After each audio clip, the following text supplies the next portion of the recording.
Yo, yo, yo, yo, yo, yo, yo, yo, what's going on, YouTube? Is your boy Rolly back at it again? The NFL playoffs is this weekend, Wildcard weekend, and we're just going to be taking a look at a couple of games, couple of teams, and I give y'all my prediction of who I like, why I like them. Also, we're just going to be taking a look at the season that the team had. Yeah, And with that being said, we start off with the first game of Wildcard Weekend, which is Saturdays. Is Seahawks versus the 49ers. Um, so this season recap of the Seahawks. Seahawks offseason started with Russell Wilson demanding a trade. He was later traded to the Denver Broncos, and after he was traded to the Denver Broncos, a lot of people thought that the Seahawks were just tanking because their quarterback position, who they had at their quarterback position, was Drew Lock and also Geno Smith.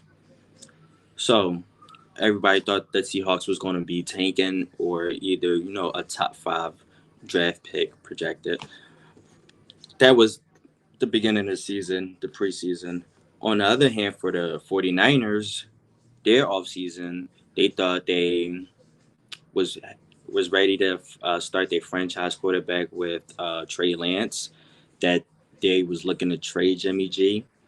They didn't find anybody to trade him to, and he sued. So Jimmy G ended up just staying on the team. They basically told him like just stay away from the team while we try to find you a trade partner. But that's how the offseason went for both teams. So um, week two, Trey Lance goes down for the 49ers, and Jimmy G then steps in and becomes the starter. And when Jimmy G becomes the starter,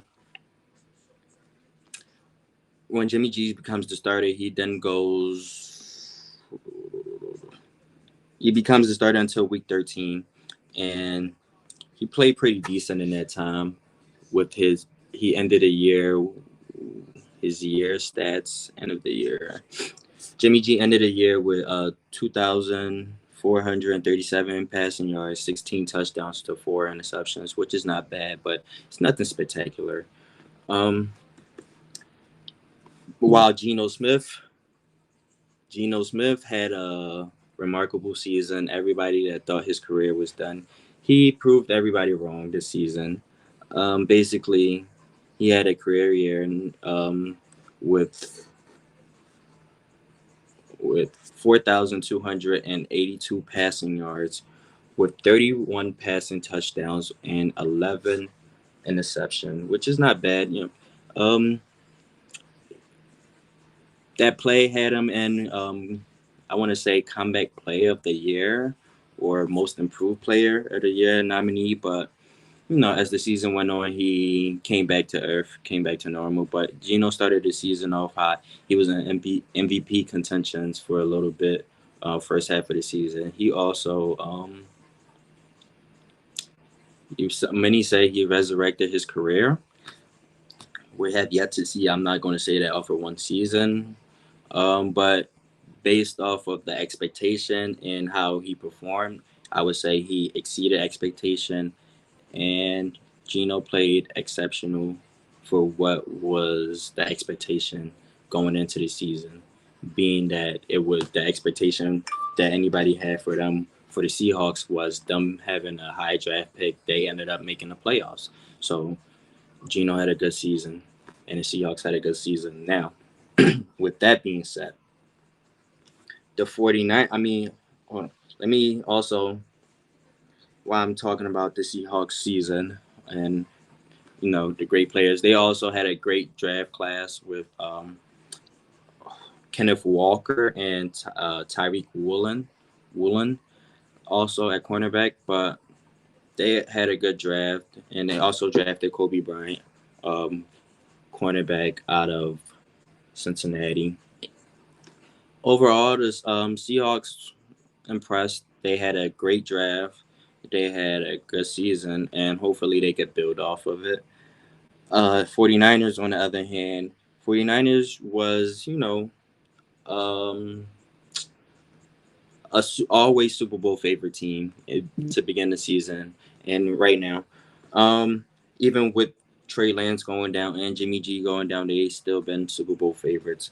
They also traded for Christian McCaffrey October 20th, which unlocked another part of their offense. And rookie quarterback Brock Purdy has been lighting it up. So the question for next year is, do the 49ers have a QB competition on their hands? Do they have a QB competition between Trey Lance and Brock Purdy? Because Brock Purdy has been playing exceptional. He's been playing very good, and we have to give him credit where credit is due. um, Now, as far as the game on Saturday, I'm going to take the Seahawks, but I want to preface what I say by saying this season, I said I'm going to take the Seahawks. I'm going to take the 49ers. Let me correct myself. I'm going to take the 49ers, but I'm going to preference what I got to say as to why I'm going to pick them. The Seahawks, Pete Carroll record against um, Kyle Shanahan prior to this season was 8-2, being that Seattle had a stable quarterback I had a stable quarterback at that quarterback position, so that's partly due to why the record is what the record is. Um, this season though, being that they both had problems at the QB position. Not Seattle necessarily, but not as consistent as they're used to. This year, with the field kind of being even at the quarterback position, the 49ers swept them, was 2-0 against them. I think with the first game being 24-7 or 28-7, and the next game, I think it was like 21-13. But anyway, yeah, so I'm going to take the 49ers. I think it will be a close game. So if I'm gonna put, I'm gonna take the Seahawks and the spread. I'm gonna take the Seahawks points. So I'm taking the 49ers to win, but I'm gonna take the Seahawks to cover the 9.5 because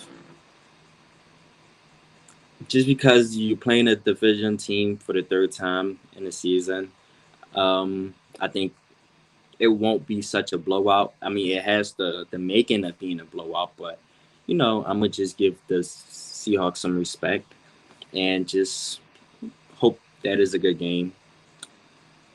Um, yeah. Any other thoughts about the Seahawks and 49ers? Um, a lot of people have been chatting saying that the Seahawks had a fluke season, or was this a fluke season, or did they find a quarterback of the future, or do they still need to find a quarterback? Is Geno enough at the quarterback position? There's still a lot of questions that the Seahawks have. And yes, they had a great season, but they just have to build off of this season.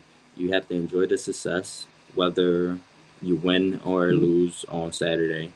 You just enjoy the success and build off of it because you guys did better than what many expected y'all to do. You guys exceeded a lot of expectation from the quarterback position to all the way down, and it was just a heck of a season.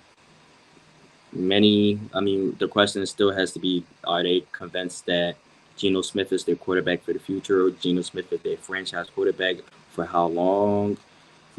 But we'll see. Only time will tell.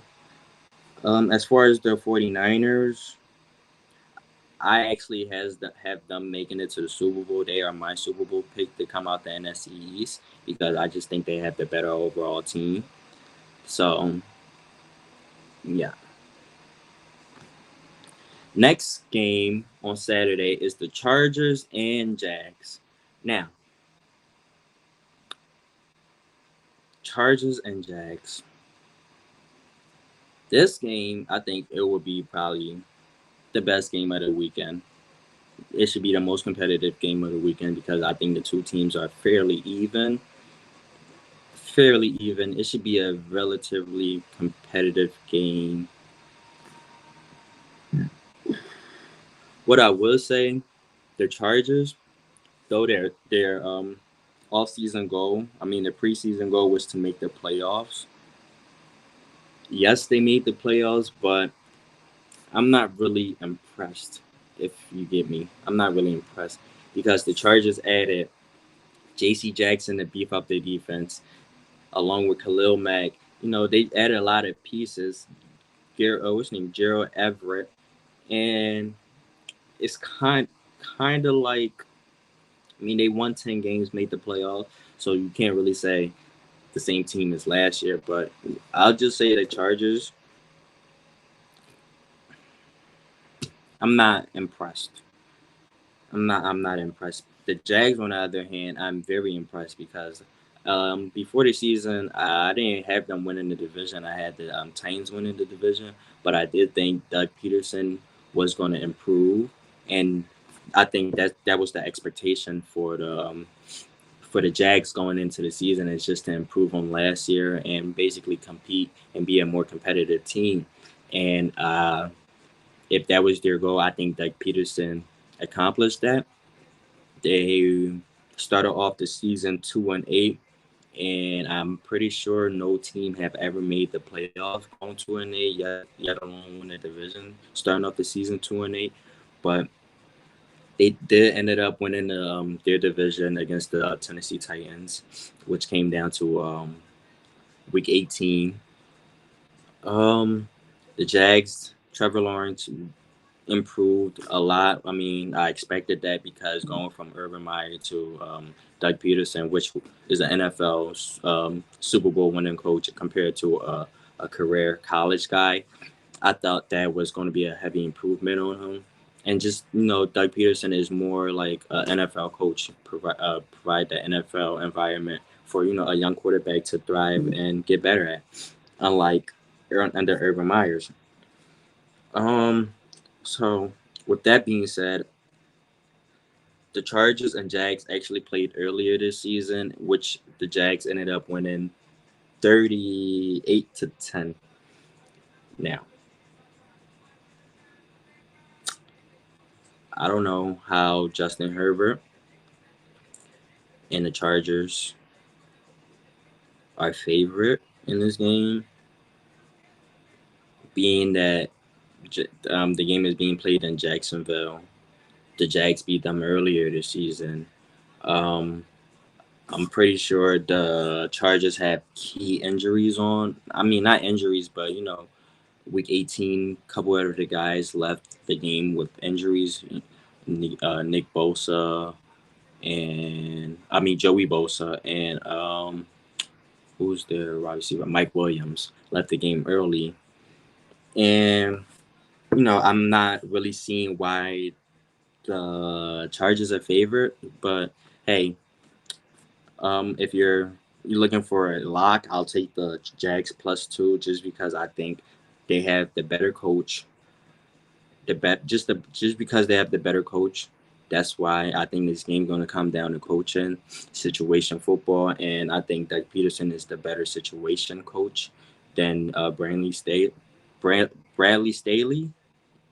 Then because the Chargers coach have continuously showed that he makes coaching errors, whether it's playing your starters in meaningless games, whether it's you know just anything, whether it's last year missing the playoffs. I just think the Chargers are just. I think this might be his last season with them. Once they lose to the Jags on Saturday, I think they most likely are going to hire Sean Payton as their next coach. So yeah. So picks for the game. So I'm gonna take the Jags to cover, which is The point spread right now is 2.5, or just to outright win. Either way, I'm taking the Jags, and I'm taking the 49ers to cover. I mean, not to cover, but to win on Saturday. Those are my wild card winners for Saturdays: the Jags and the Niners.